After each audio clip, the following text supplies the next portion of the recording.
नमस्कार।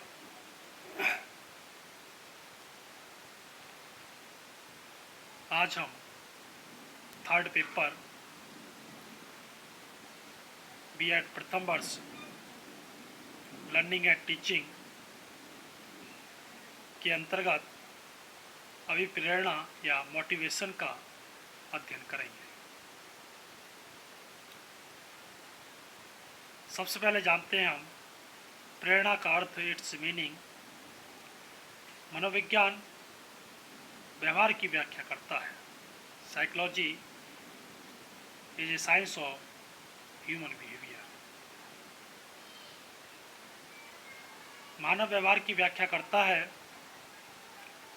व्यवहारवादी व्यवहार की यांत्रिक व्याख्या करते हैं, लेकिन आधुनिक मनोवैज्ञानिक इस विचारधारा का समर्थन नहीं करते। व्यवहार में प्रयोजन होता है, जिसका समर्थन मैकडूगल ने मूल प्रवृत्ति स्टिक्स के सिद्धांत के माध्यम से किया। आधुनिक मनोविज्ञान मानता है कि व्यवहार यंत्रवत नहीं होता, उसमें कुछ प्रयोजन होता है। उसके कुछ प्रेरक या मोटिव्स कारण होते हैं, जैसे कवि हाथ में कलम लिए बैठा है, मौसम भी बुरा नहीं है, रात में सोया ना हो, ऐसी भी कोई बात नहीं है। लिखने का विषय भी स्पष्ट है, प्लॉट ऑफ द स्टोरी, मगर सामग्री तैयार है, मगर कलम है कि चल ही नहीं रही या चल कर ही नहीं देती। तबीयत उच्चाट सी है, कुछ लिखा ही नहीं जाता, लिखने की प्रेरणा मोटिवेशन क्यों नहीं होती? यह प्रेरणा कहीं से भी मिल सकती है, किसी प्रेमिका की आंखों में चढ़ जाने की आकांक्षा से, अपने मन की शांति व सुख के लिए, अथवा प्रभु के प्रति समर्पण की भावना से। अकेला मनुष्य ऊब जाता है, उसको जीना भार सा लगता है, वह संसार के झंझटों से तंग आ जाता है। वह चाहता है कोई उसे प्रेरणा दे, कोई मोटिवेशन दे, कोई कंधे पर हाथ रखे या पीठ ठोके। जंगल में मोर नाचा किसने देखा? कभी कविता लिखे और कोई उसका आनंद ना ले, उसकी प्रशंसा ना करे, तो उसको कैसा लगेगा? कहावत है, एक कवि दूसरे कवि की कमीज पकड़े उसके पीछे भाग रहा था। लोगों ने कारण पूछा तो बोला, इसने तो अपनी कविता सुना दी, अब मेरी बारी है तो भाग रहा है।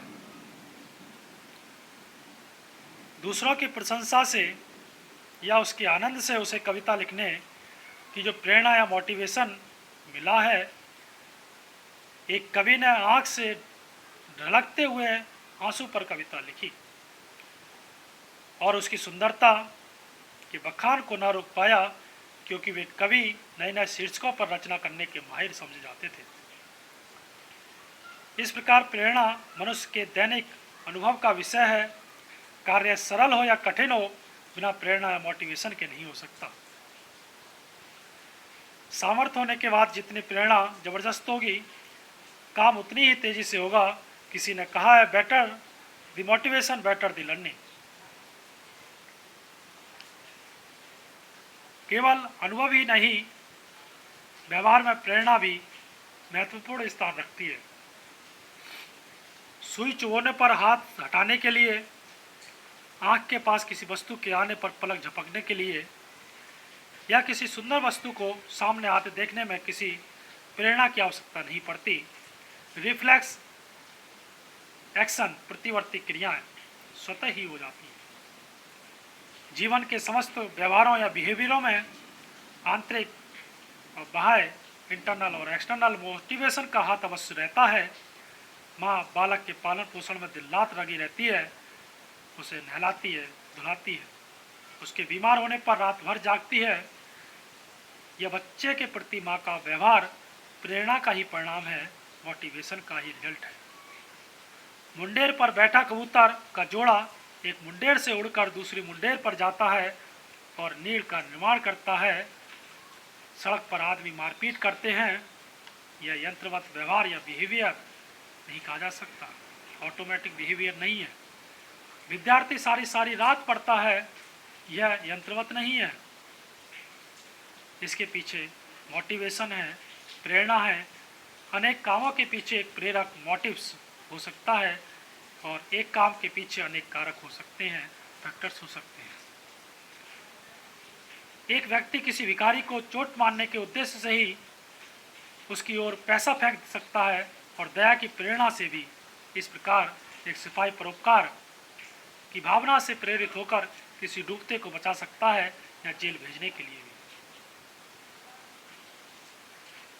थॉमसन ने भी कहा है, motivation is the art of creating interest in the child where there has been no such interest or where it is yet unfelt by the child। प्रेरणा विद्यार्थी में रुचि उत्पन्न करने की एक कला है, ऐसी रुचि जो या तो छात्र में है ही नहीं या इस रुचि का उसे आभास ही नहीं है। सामान्यतः हम देखते हैं कि कक्षा में कुछ विद्यार्थी स्टूडेंट्स शिक्षण में या टीचिंग में अत्यंत रुचि ले रहे हैं, इंटरेस्ट ले रहे हैं और एक्टिव या सक्रिय रूप से कक्षा कार्यों में भाग लेते हैं। और दूसरी ओर हमें ऐसे छात्र भी दिखाई देते हैं जो कक्षा में बिल्कुल निष्क्रिय बैठे हैं और कक्षा शिक्षण क्लास टीचिंग में कोई इंटरेस्ट नहीं ले रहे। अध्यापक को कक्षा में एक ही समय में इन दो परिस्थितियों सिचुएशन का सामना करना पड़ता है जो उसके लिए चिंता का विषय हो सकता है। कक्षा में यदि एक भी छात्र पढ़ाई में रुचि नहीं ले रहा है, इंटरेस्ट नहीं ले रहा है या कुछ अजीब सा बिहेवियर कर रहा है तो अध्यापक का शिक्षण कार्य टीचिंग वर्क या टीचिंग में ध्यान केंद्रित नहीं हो पाता।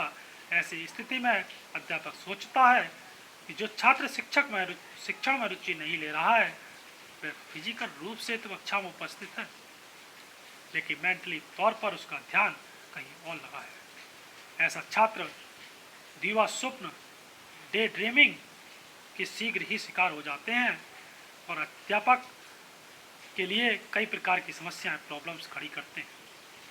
अध्यापक छात्र को कक्षा में बैठने के लिए तो मजबूर कर सकता है लेकिन उसे पढ़ने के लिए तब तक बाध्य नहीं कर सकता जब तक कि उसमें स्वयं ही पढ़ने के प्रति रुचि उत्पन्न न हो जाए। यहाँ हमें एक उक्ति याद आती है कि आप घोड़े को तालाब तक तो खींच कर ले जा सकते हैं लेकिन उसे पानी पीने के लिए मजबूर नहीं कर सकते। अथवा हम कह सकते हैं कि दूध का जला छाछ भी फूक फूक कर पीता है, जलने से पहले गर्म दूध को देखकर भी उसे गटागट पी जाने की प्रेरणा होती है। जलने के बाद उसे छाछ को भी गटागट पीने की प्रेरणा मोटिवेशन नहीं होता। यही बात विद्यार्थी के साथ भी है, अर्थात जब तक वह स्वयं पढ़ने के लिए लालायित या प्रेरित नहीं है आप उसे कुछ नहीं पढ़ा सकते। इसीलिए थॉमसन कहते हैं कि अध्यापक का सबसे पहला कार्य विद्यार्थी या स्टूडेंट में इंटरेस्ट उत्पन्न करना है, रुचि उत्पन्न करना है। इससे आगे का अध्ययन हम नेक्स्ट या अगले व्याख्यान के अंतर्गत करेंगे। धन्यवाद।